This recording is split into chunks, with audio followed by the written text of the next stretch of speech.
Hi guys, it is, well, what is it, April 4th, 2012. Once again, an absolutely spectacularly gorgeous day on the planet here in South Austin, Texas.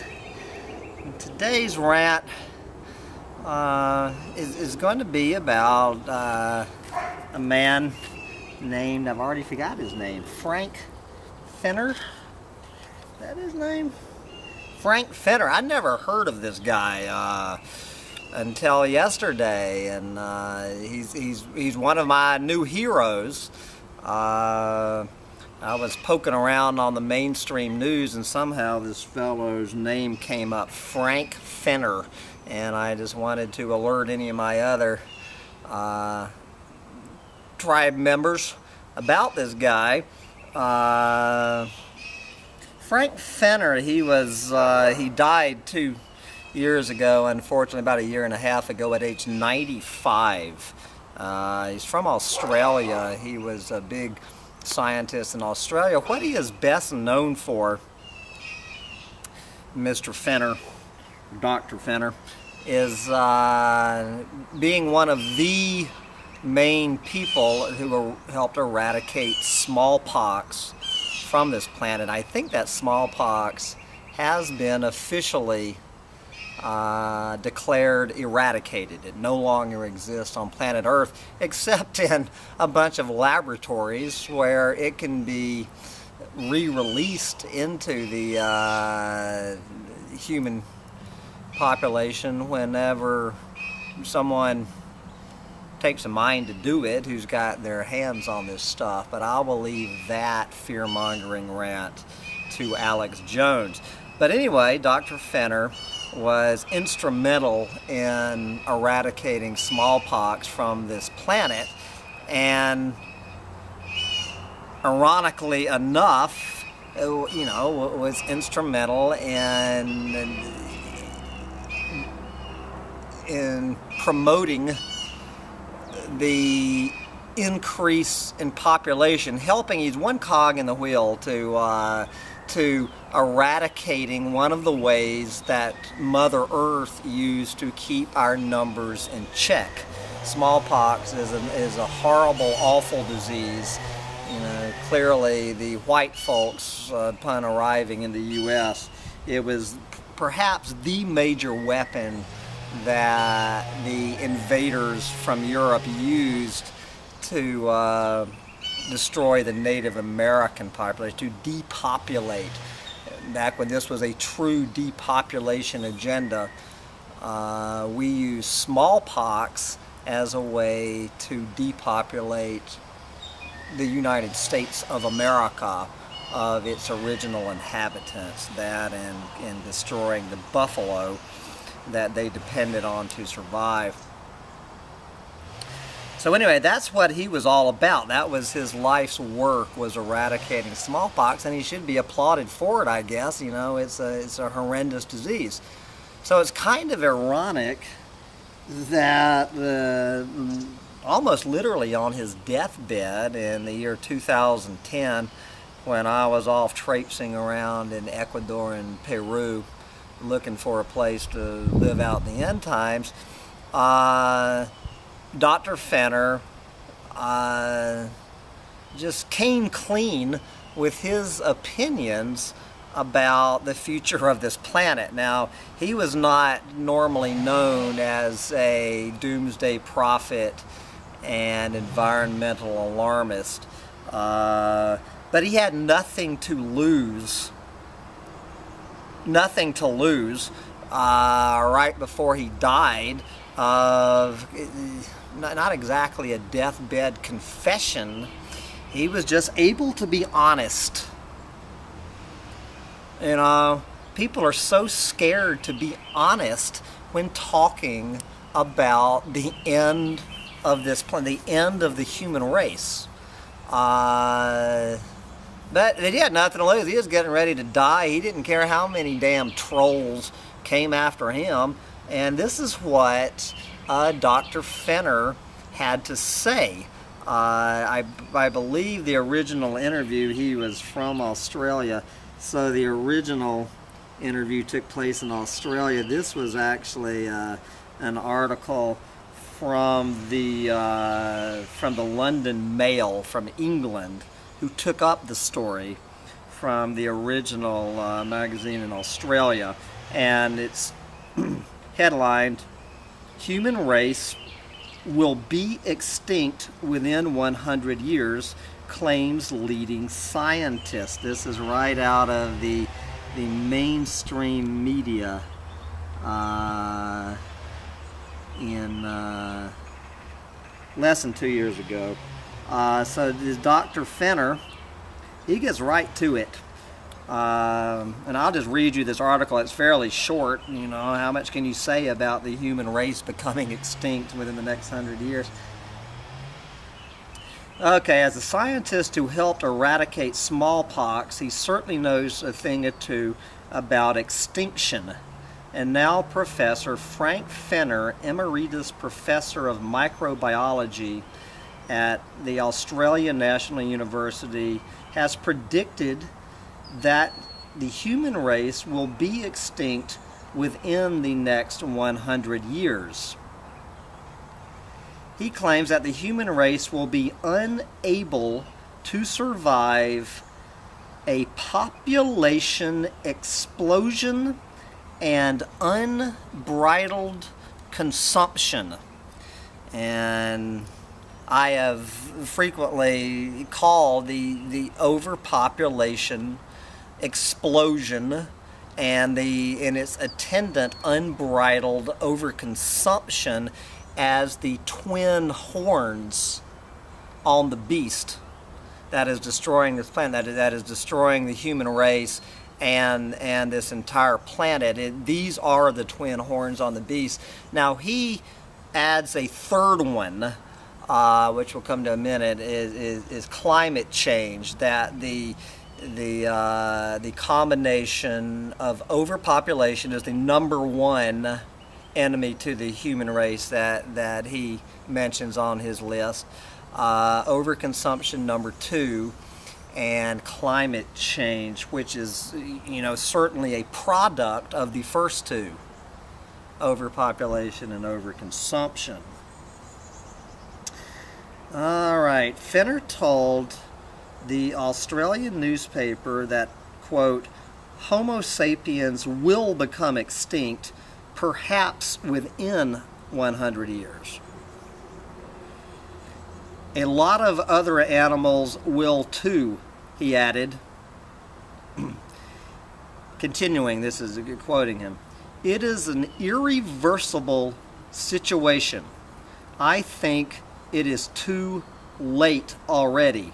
I try not to express that because people are trying to do something, but they keep putting it off."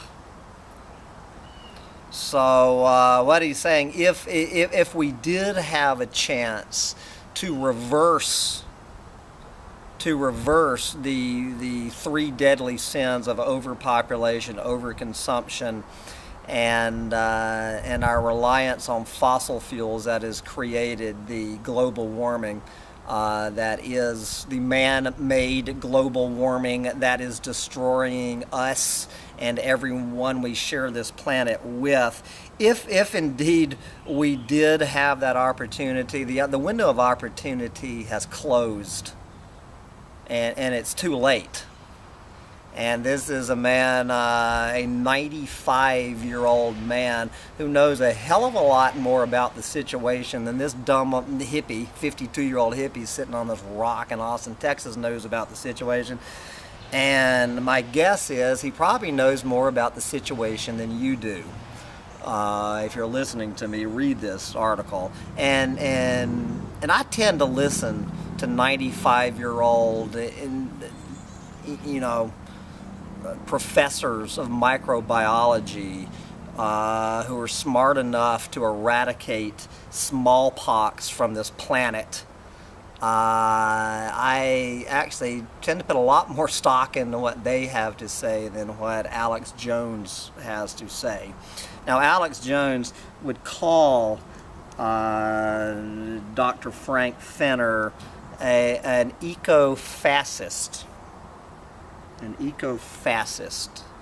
Alex Jones would consider Frank Fenner to be a fearmonger for telling the obvious truth as he sees it at age 95 on his deathbed. To continue with the article. Since humans entered an unofficial scientific period known as the Anthropocene. I love that word. Never heard it until yesterday, but it's going to be one of my new favorite words. The Anthropocene is the time since the Industrial Revolution. That it has been so damaging that it deserves its own name, the Anthropocene. The time since industrialization, we have had an effect on this planet that rivals any ice age or comet impact in Earth's history. In previous times, we are entering what's called the sixth extinction. And the first 5 extinctions you can blame on ice ages or comet hits or whatever. Those were the first 5. They happened before we got here. Guys, the sixth extinction that we are in the middle of right now, as this man says, and I agree with him 100%, it rivals any ice age or comet impact that Mother Earth and the universe have cooked up in the past, in the first 5 major extinctions on this planet. Okay.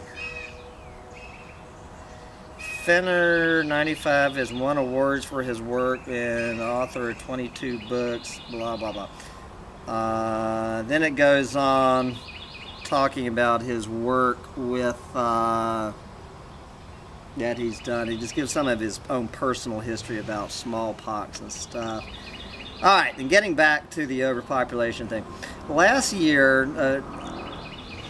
which would be 2009, official UN figures estimated that the world's population at currently 6.8 billion. It is predicted that now it's 2012, so we've passed the 7 billion mark. Okay, Fenner blames the onset of climate change for the human race's imminent demise. Quote, "We will undergo the same fate as the people on Easter Island. Climate change is just at the very beginning, but we're seeing remarkable changes in the weather already. The Aborigines, they're Aborigines of Australia, proved that without science and without the production of carbon dioxide and global warming, they could survive for 40,000 or 50,000 years as they have, before the Anthropocene age." He's quoting them as that humans can figure out how to do it. But the world, talking about the Aborigines, can, but the world cannot. The human species is likely to go the same way as many of the species that we have seen disappear, meaning at our own hands is what he's referring to. And then from there the article goes on to to talk to other people who disagree with Dr. Fenner.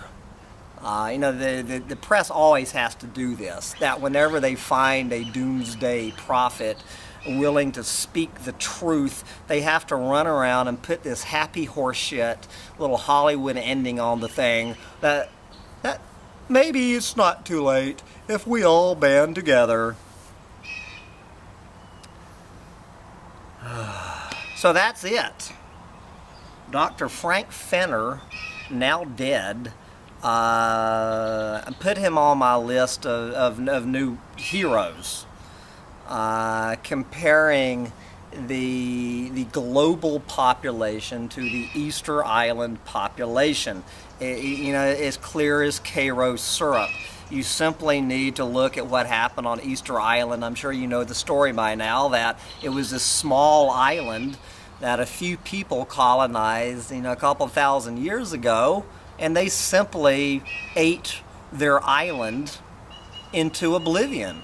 They brought the same model to this little island that we have now brought to the planet. And it's no surprise that they are now extinct.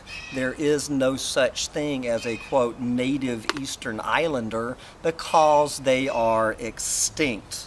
They are extinct because they violated natural law. All right, I think it took about 20,000 of them to do it. We're at 7 billion. 7 billion. And we're doing it every day, and we're getting closer and closer and closer. So, you know, all I'm doing here on Humpty Dumpty Tribe, guys, is, you know, I agree with this man 100% on all three of his evil horns, the evil axis of overpopulation, overconsumption, and global warming. Man-made global warming caused by the reliance on the burning of fossil fuels. I happen to agree with the man that these are the three biggest threats facing the human race and this planet. And it is for that reason that I, in my own teeny tiny little life, one of 7 billion people on this planet, and all these people, you know, that they act like that and I agree with people when they say this, that the problem is too big. I agree with Dr. Fenner. The problem is too big, and we cannot stop it. And it's out of our control. Well, it is, but it isn't. As long as there is a planet left to save, for whatever it's worth, as I've called it in my squeaking of this rat on a sinking ship, we do have control over one person, and that is the individual person listening to this. So if it seems to me that if overpopulation, overconsumption, and global warming caused by the burning of fossil fuels are the three biggest threats to ending human life and life of most other animals we share this planet with, that the best way, the only way that we can reverse this trend, if in fact it isn't too late, is to be the change you want the world to be. So if overpopulation is problem number one, the number one way you can help with the problem is to stop breeding. If by any chance you are still of breeding age and listening to this, the number one way you can save this planet is to stop breeding, is to bring no other consumers into this planet. Okay. Number two, overconsumption. You notice that he does not say overproduction by the planet eaters. It's so easy to blame these mean old planet eaters for overproducing everything from these little plastic baubles in China right up to fossil fuels. It is the consumer. We are the ones who keep the overproducers in business. The planet eaters are eating this planet because it is answering a demand from planet-wide consumers. If there was no demand for this crap, there would be no production of it. The less of this crap you buy and you bring into your life that we managed to live without as a species for 200,000 years the better the chance the human race and this planet has of surviving. The more you cut this worthless crap out of your own life, this is the only way you have any direct control over saving this planet, is to stop breeding, is to stop buying this crap, and the number one thing you need to stop purchasing to the best of your ability is fossil fuels. You know, it's just a repeat of my 4-part or 10-part rant how to save this planet. This is not rocket science, guys. You figure out what the problems are facing this planet and how you can take control of them in your own life. So after not breeding and not buying this crap, the number one most evil substance on this planet that is bringing the human race and the rest of this planet to its knees is fossil fuels. The more you are able to eradicate the use of fossil fuels in your teeny tiny little life, in your 1/7 billionth, but I won't get onto that rant. If you're an American with a gas-sucking car, you're not 1/7 billionth of the problem. You're a much bigger part of the problem than 1/7 billionth.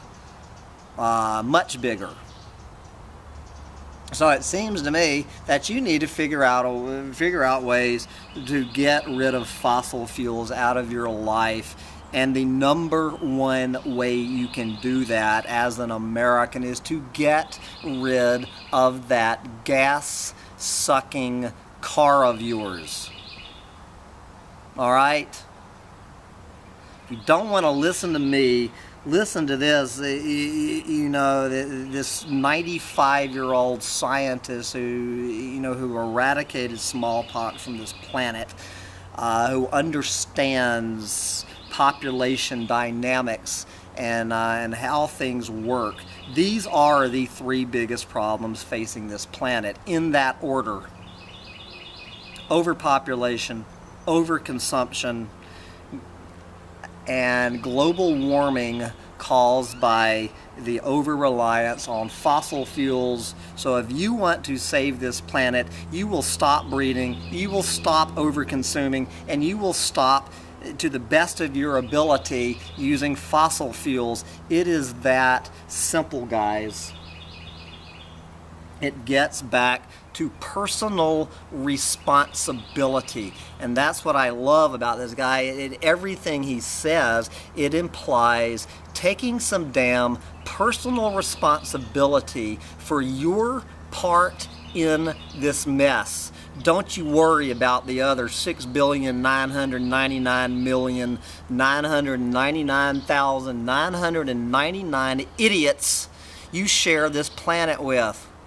Worry about yourself and start limiting, start softening your footprint on this planet. It is our only chance to save ourselves from ourselves.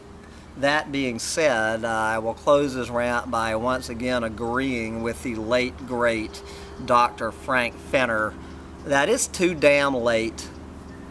We missed the boat. Or we're on the boat that's sinking, and I guess time will tell over the next 100 years whether Dr. Frank Fenner is correct or not. Bye, guys.